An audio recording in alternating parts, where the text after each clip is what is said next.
आज का टॉपिक जो है वह है त्रिकोणमिति, यानी कि त्रिकोणमिति का पहले हम लोग फार्मूला जानेंगे, सूत्र, यानी कि कैसे कैसे और क्या क्या बनेगा। तो सबसे पहले आते हैं त्रिकोणमिति आखिर कहते हैं किसको, और त्रिकोणमिति से हमें पढ़ना क्या क्या।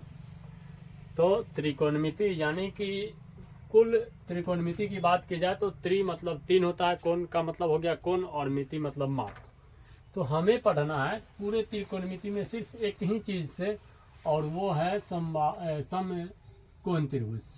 किससे पढ़ना है हमें? समकोण त्रिभुज से। कुल समकोण त्रिभुज से ही पढ़ना है। मतलब जो भी पढ़ेंगे हम लोग भाषाई से लेकर के और नॉर्मल क्वेश्चन तक, तो वह सभी जो आकृतियां आधारित होंगी वह समकोण त्रिभुज पे ही आधारित होंगी। हम लोग पढ़े हुए हैं, पहले पढ़ा जाता है, शुरू से ही पढ़ते हैं हम लोग, 9th में पढ़ते हैं, उससे पहले 8 में भी थोड़ा बहुत पढ़ते हैं। कौन सा त्रिभुज? समकोण। समकोण त्रिभुज बोले तो जिसका एक कोण कितना डिग्री का? 90 डिग्री का। 90 डिग्री का। यानी समकोण त्रिभुज जब बोलेगा, यानी तो समकोण त्रिभुज की खासियत हम लोग जानते हैं कि क्या क्या है। और समकोण त्रिभुज कहते किसको? समकोण त्रिभुज। समकोण त्रिभुज बोले तो यानी कि इसमें क्या क्या होती है, तो इसका एक कोण कितना डिग्री का होगा? 90। एक कोण 90 डिग्री का होगा। और जब एक कोण 90 तो बाकी दो कोण हो जाएंगे वो खुद न्यून कोण हो जाएंगे, यानी 90 से छोटा हो जाएंगे। एक कोण 90 डिग्री का होगा। अब इसमें देखते हैं कि होता क्या क्या है समकोण त्रिभुज में। तो समकोण त्रिभुज में हम लोग देखते हैं कि जो यहाँ पे 90 डिग्री क्लियर है जी।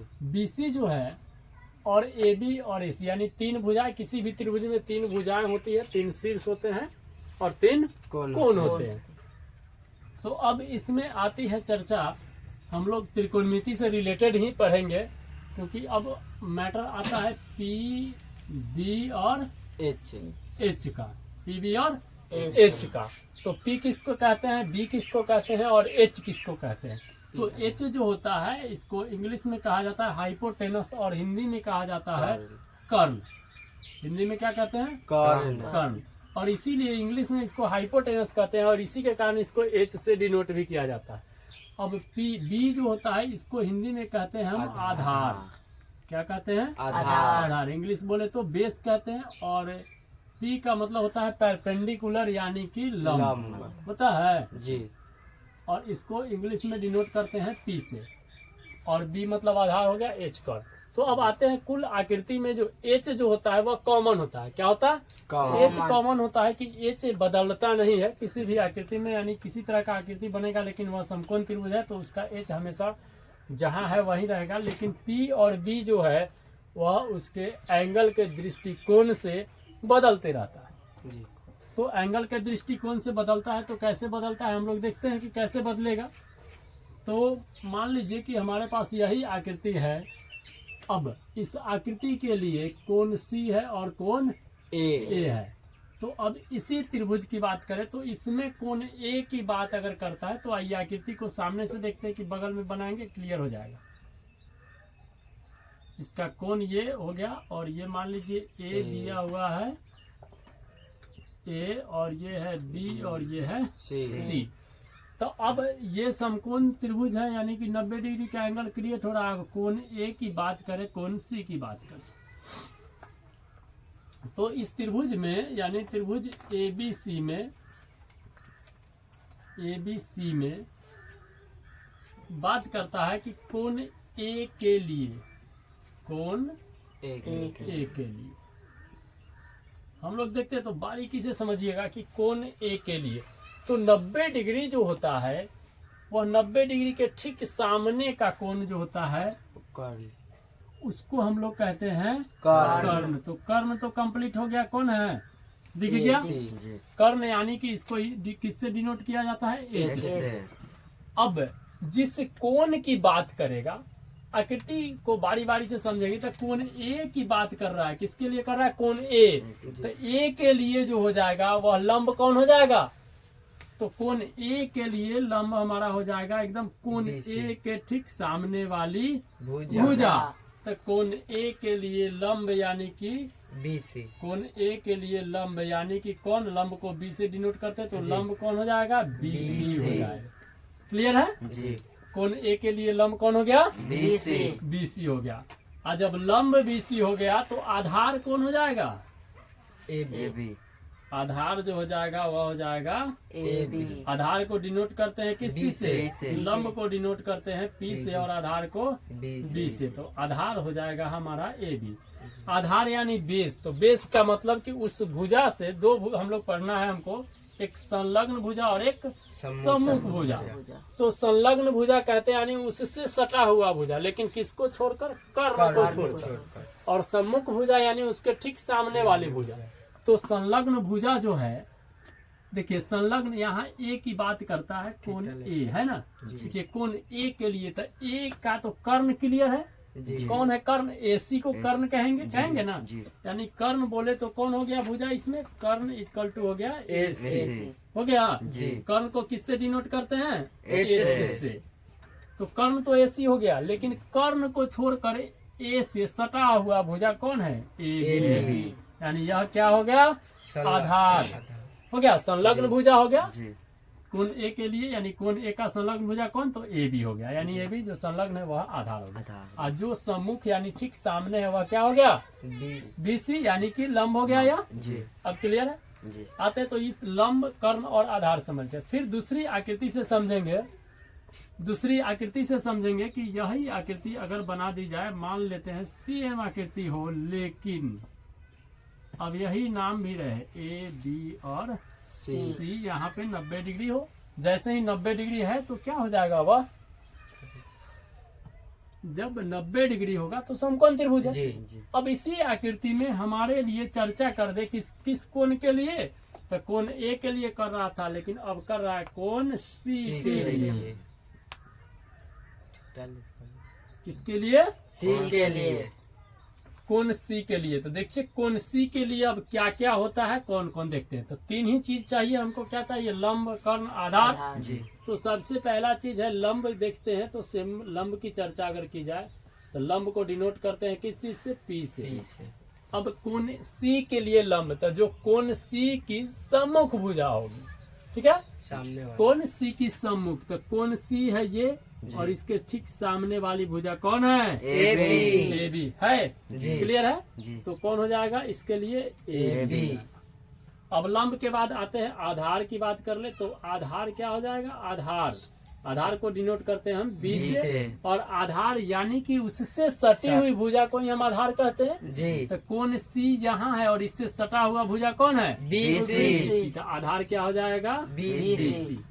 और कर्ण जो होता है वह तो क्लियर है, कर्ण को एच से डिनोट करते हैं। और कर्ण किसको कहते हैं, यानी ठीक 90 डिग्री के ठीक सामने वाली भुजा कौन है, एसी। क्लियर है।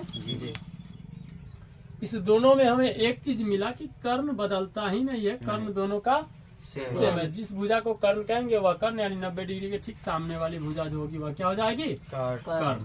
तो आकृति तो समझ में आ गई होगी, किसी को कोई दिक्कत नहीं। तो इसके बाद अब आते हैं कि क्वेश्चन हमारा जो देता है एग्जाम में, जो क्वेश्चन आएगी हमारी वह कैसी होगी। तो इसके बाद एग्जाम की बात अगर की जाए तो एग्जाम में जो हमारा क्वेश्चन आएगा उसका देख लेते हैं थोड़ा सा कि किस प्रकार से आएगी। अब हम लोग आते हैं क्वेश्चन पे। ये तो हम लोग समझ गए कि पी बी और एच। अब जो होता है त्रिकोणमिति में हमें पढ़ना होता है साइन, कॉस, टेन, कॉसेक, सेक और कॉट पढ़ना है। तो साइन की बात करें तो हमारा फॉर्मूला जो देता है, क्या देता है, कुछ देता है इस प्रकार से, साइन थीटा कहे तो साइन थीटा बराबर होता है क्या है, पी बट्टा एच। अब साइन थीटा बराबर पी बट्टा एच होता है, तो साइन का विपरीत कौन हो जाता है, कॉसेक। देखिए अब साइन याद कुछ नहीं करना है, बस कॉसेक थीटा सिर्फ इसका क्या हो जाएगा, अपोजिट, उल्टा, यानी नीचे का ऊपर, ऊपर का नीचे। उसी प्रकार जब साइन इज इक्वल टू इतना हो गया तो कॉसेक तो विपरीत हो गया। फिर इसी प्रकार क्या देता है हमें, कॉस थीटा। कॉस बराबर हो जाता है बी बटा एच। और जब कॉस बी बटा एच है तो अब कॉस का विपरीत कौन देता है, सेक थीटा। तो सेक बराबर क्या हो जाएगा, क्लियर है जी। अब कॉस जब दे दिया, सेक दे दिया, अब आते हैं हम लोग टेन थीटा पे। तो टेन थीटा हमें क्या देती है, पी बटा बी। टेन थीटा बराबर पी बटा बी।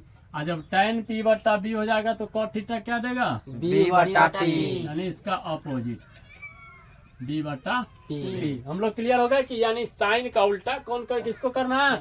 कॉसेक कॉसेक को। को। देखिए साइन का अपोजिट कॉसेक, कॉस का अपोजिट सेक और tan का अपोजिट कौन हो गया? कॉट। कॉट। क्लियर है? जी देख लिए हम लोग। जी अब 3 ही याद करेंगे, 3 में 3 याद हो जाएगा, अपने से खुद से याद हो जाएगा। जी तो ये था पीबीएच। इसका प्रयोग कैसे करेंगे फिर आगे हम लोग चर्चा में आएंगे कि कैसे इसका उपयोग करना है।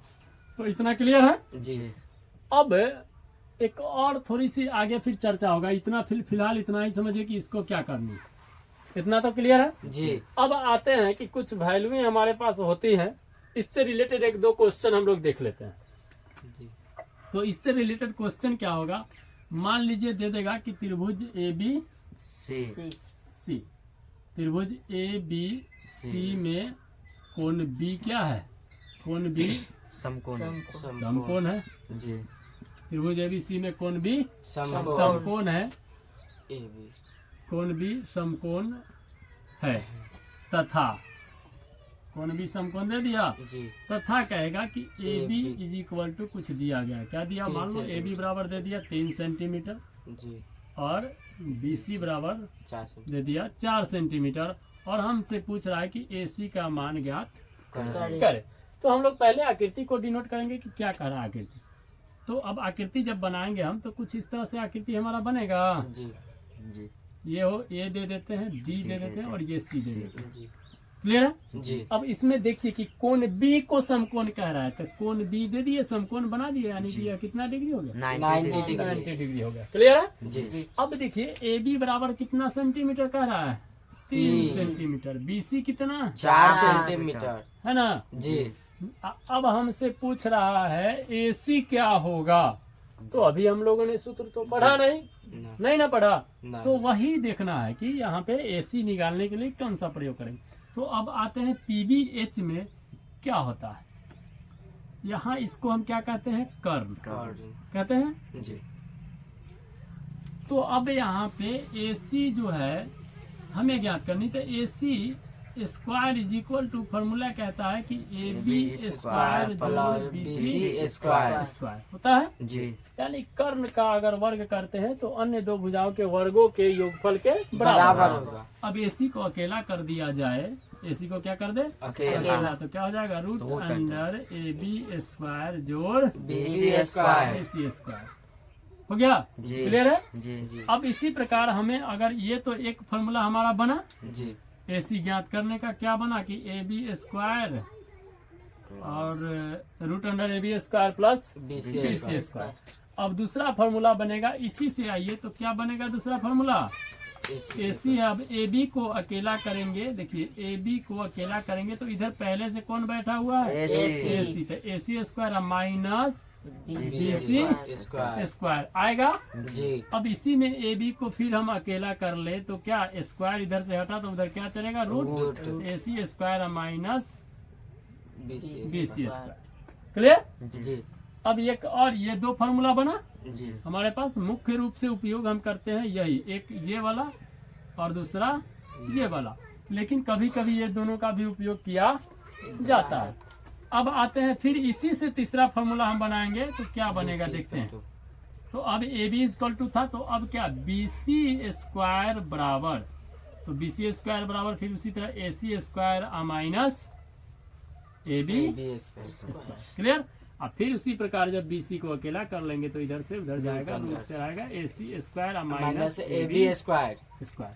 क्लियर है? जी तो यानी कि एक फॉर्मूला ये हमारा बन गया। यानी मात्र हमें एक फॉर्मूला को ध्यान में रखना था, इस वाले को रखना है। जी यानी कि कर्ण का स्क्वायर बराबर लंब स्क्वायर जोड़ आधार स्क्वायर। अब इसमें से लंब कोई भी हो सकता है, कर्ण आधार कोई भी हो सकता है। तो अब आते हैं क्वेश्चन पे। तो क्वेश्चन हमारा क्या कर रहा है कि अगर इस आकृति के लिए एसी निकालना है, यानी कर्ण निकालना है। एसी यहाँ पे क्या है? कर्ण है। जी जी और किसी कोण की चर्चा नहीं कर रही है, नहीं ना कर रही है। नहीं। एसी हमारा हो गया कर्ण हो गया। जी और ए बी मान लेते हैं कि अभी के लिए ए बी हमारा लंब हो गया। जी ए बी क्या हो गया? लंब। लंब। और बी सी आधार। आधार हो गया, जी कोई दिक्कत। नहीं। अब इस क्वेश्चन के अकॉर्डिंग आते हैं, इधर हम चलते हैं। तो क्या कह रहा है कि अब आगे इसका सॉल्यूशन कैसे किया जाए। तो देखिए AC निकालनी है हमें। जी कर्ण पूछ रहा है कि AC बराबर क्या होगा। तो AC इक्वल टू फॉर्मूला अभी हमने तैयार किया, जी। Root under AB square plus BC square. Square. BC square किया। जी तो AB स्क्वायर, AB का वैल्यू कितना है। देखिए अब 3। AB का मान हम हमारे पास कितना दिया गया है, 3। तो 3 का वर्ग कर देंगे। जी अब BC दिया गया है 4, 4 का वर्ग। जी। तो 3 तिहाई 9 4 चौका 16 रूट अंडर 25 बाहर लाएंगे तो क्या दे देगा, 5 सेंटीमीटर। मीटर। क्लियर है। जी तो इस प्रकार से क्वेश्चन आएगा PBS। जी कोई दिक्कत। नहीं। अब जो भी देगा हम निकाल सकते हैं, क्योंकि हम लोग फॉर्मूला जान चुके हैं। जी क्लियर। अब लंब कर्ण आधार भाषा में लिखा जाए तो इसको उस प्रकार से अपना लिख लीजिएगा। जी अब हम लोग आते हैं, ये तो इंट्रोडक्शन था एक तरह से त्रिकोणमिति का। जी और इस प्रकार से ये वो हम इसलिए दे दिया, अब कोई भी इसमें ज्ञात करना हो तो हम ज्ञात कर सकते हैं। जी अब देखते हैं कि वैल्यू जो हम याद करते हैं, जो sine 0 degree 30 degree 45 degree 60 degree और 90 डिग्री, डिग्री। तो उसको रटना नहीं है, क्या करना है, बनाना है। तो कैसे बनाएंगे देखते हैं हम लोग। अब हम लोग रखते किसका किसका वैल्यू है। तो देखिए इस प्रकार से लिख लीजिए, अगर 0 डिग्री 0 के बाद 30 30 के बाद 45 45 के बाद 60 60 के बाद 90। इतना हम लोग करते हैं ना याद। जी अब इसको याद नहीं करेंगे, क्या करेंगे देखते हैं पहले। अब ये थीटा का मान मान लीजिए है दिया हुआ, क्या जी ये है थीटा। थीटा। अब नीचे हम लोग आ जाए तो वैल्यू जो हम लोग ले लेते हैं, किसका किसका ले लेते हैं, तो साइन लेते हैं, जी लेते हैं ना साइन। साइन के बाद कॉस कॉस के बाद टेन टेन हो गया। कॉट। अब टेन के बाद लेते हैं हम लोग किसको, साइन है तो टेन के बाद कॉसेक कॉस। ले लीजिए यहाँ पे। जी कॉसेक के बाद सेक। सेक, और सेक के बाद ले लीजिए cot. Tan, sorry cot tan, होगा, सेक के बाद कॉट। कॉट।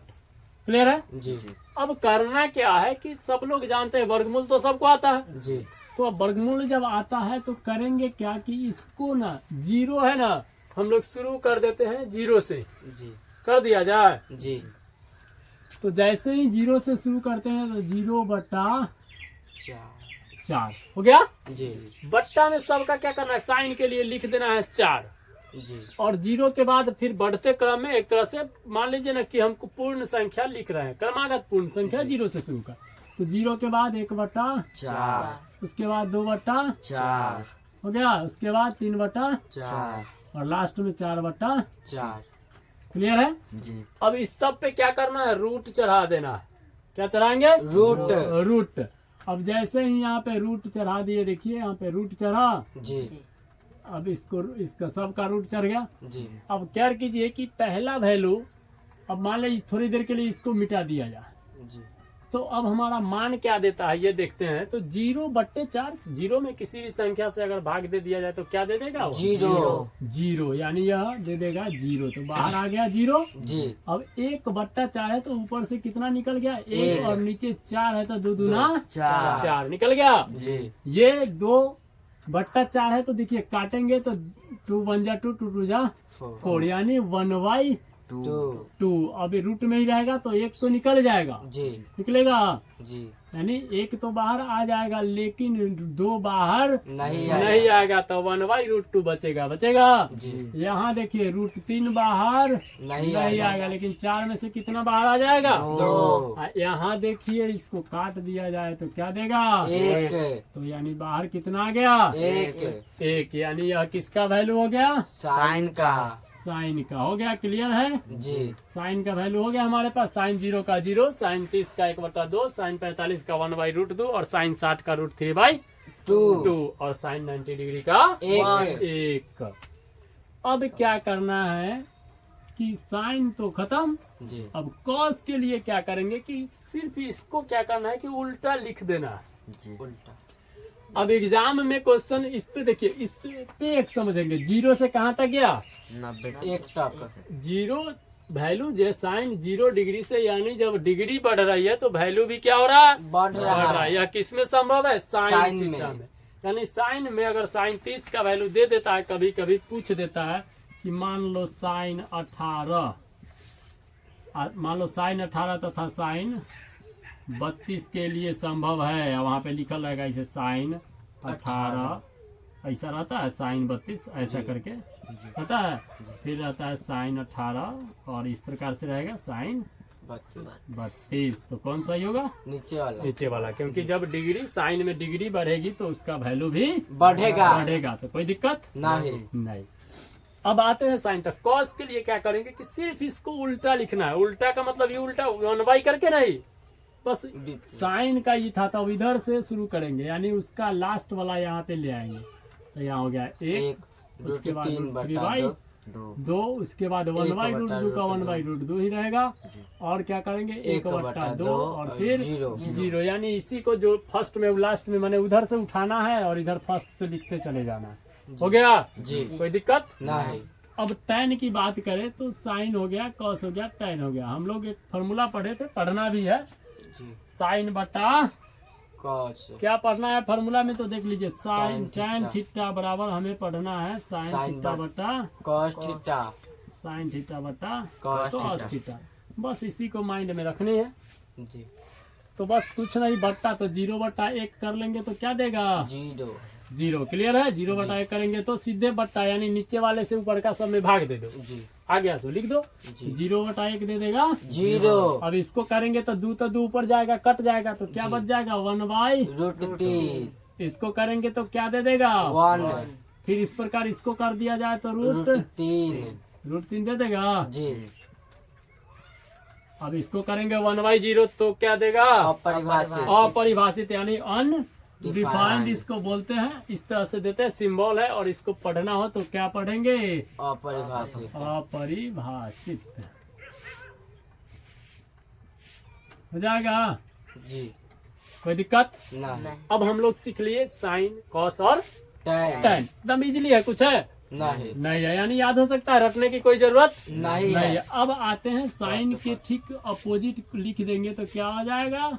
कॉसेक। यानी हम लोग अभी थोड़ी देर पहले देखे हैं ना जी, कॉसेक में क्या साइन बराबर P बटा है, तो कॉसेक बराबर H बटा P, यानी उसका अपोजिट। तो सीधा सबके इसके बट्टा में कुछ नहीं है तो 0/1 लिखा जा सकता है जी। और जब इसको 0/1 लिखा जा सकता है तो जब इसको लिखना होगा तो 1/0 कर लेंगे, किसके लिए? कॉसेक के लिए। और जैसे ही 1/0 कर लेंगे तो क्या हो जाएगा? अपरिभाषित। क्योंकि किसी भी संख्या में 0 से भाग दिया जाए, ठीक जी, तो अगर 0 से भाग देते हैं तो वह सिर्फ 0 है तो संभव है 0/0, तो यह 0 देगा। लेकिन अगर यहाँ ऊपर यानी जब अंश क्या हो जाए, अंश कुछ भी 1 2 3 4 डॉट हो जाए, हर उसका अगर शून्य है तो यह पूरा क्या दे देगा हमको? अपरिभाषित देगा। यानी शून्य से जब भाग देते हैं तो अपरिभाषित, और शून्य में भाग देते हैं तो शून्य ही होता है। क्लियर है जी। अगर बट्टा 0 है, यानी कि किसी भी भिन्न का हर 0 है तो वह हो जाएगा अपरिभाषित। अगर अंश 0 है तो हो जाएगा 0। क्लियर है जी, किसी को कोई दिक्कत नहीं। अब आते हैं कॉसेक में, तो क्या करना है? साइन को उल्टा करना है। तो यहाँ पे 0/1 है वैल्यू जी, इसको 1/0 लिख दिया जाए तो यह दे दिया हमें अपरिभाषित। क्लियर जी। अब देखिए कि 1/2 है, इसको उल्टेंगे तो 2/1, यानी कि 2/1। तो 1 को नहीं ना लिखते नहीं, बट्टा में रहे तब, ऊपर रहेगा तो लिख सकते हैं जी। अब यहाँ पे 1/√2 है तो क्या दे देगा? √2। और उसी प्रकार 3/2 तो 2/√3, 1/1 क्या देगा? 1, यानी फिर लिख दे उल्टा चाहे सीधा, क्या दे देगा हमें? 1। क्लियर है जी। अब कॉसेक खत्म जी। कॉसेक के बाद अब फिर आते हैं हम लोग कॉस को लेकर के, तो कॉस का उल्टा क्या होता है? सेक। अब कॉस का उल्टा होता है सेक, तो सेक का फिर वही कॉस का उल्टा करेंगे तो 1/1 क्या दे देगा? 1 जी। क्लियर है? 1/1 जी 1 दे देगा।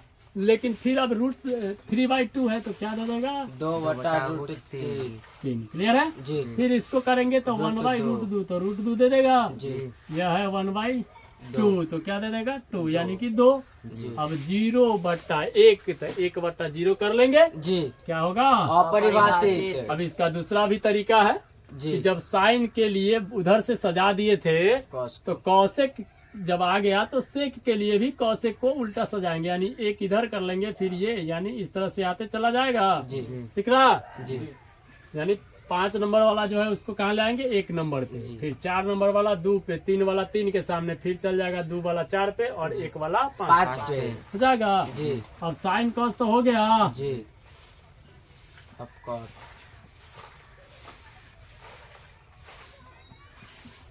टैन के लिए क्या करना है? तो फिर वही काम कॉट। करना है, या तो इसका बट्टा कर ले या फिर टैन का क्या करे? अपोजिट कर ले। कॉस होगा सर, सॉरी कॉट होगा, टैन नहीं होगा, कॉट होगा। क्या होगा? कॉट कॉट, क्योंकि टैन तो पहले ही लिख चुके हैं। जी अब कॉट के लिए क्या करना है? टैन का उल्टा, तो 0/1 है तो इसको लिखेंगे 1/0 तो क्या दे देगा? अपरिभाषित अपरिभाषित। क्लियर? जी अब अपरिभाषित दे दिया। अब कॉट, इसके बाद फिर देखिए टैन 1/√3 तो क्या देगा? √3 3। इसका 1/1 तो क्या देगा? 1। 1 और √3/1 होगा तो क्या दे देगा? 1/√3 दे देगा। जी और फिर अनडिफाइंड है तो देखिए कि अब अनडिफाइंड हम किसको लिख दिए थे? 1/0 को, जी तो 0/1 उसका करेंगे उल्टा जी तो क्या दे देगा? 0 क्लियर? जी हो गया? जी कंप्लीट जी टोटल सॉल्यूशन। जी कोई दिक्कत? नहीं अब यानी कि यह किसका उल्टा हुआ है?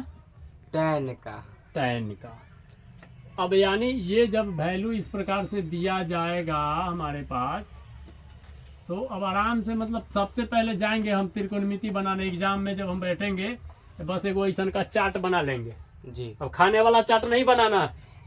कौन चार्ट बनाना है? वैल्यू वाला वैल्यू चार्ट वाला बनाना है ना। जी तो इसको इस तरह से कंप्लीट करेंगे हम। जी और जैसे ही बनाएंगे तो समझिए कि आपका कितना नंबर कंप्लीट? 4 से 5 नंबर कंप्लीट कंप्लीट हो जाएगा। कोई दिक्कत नहीं नहीं ना होगा? नहीं यानी वैल्यू खत्म।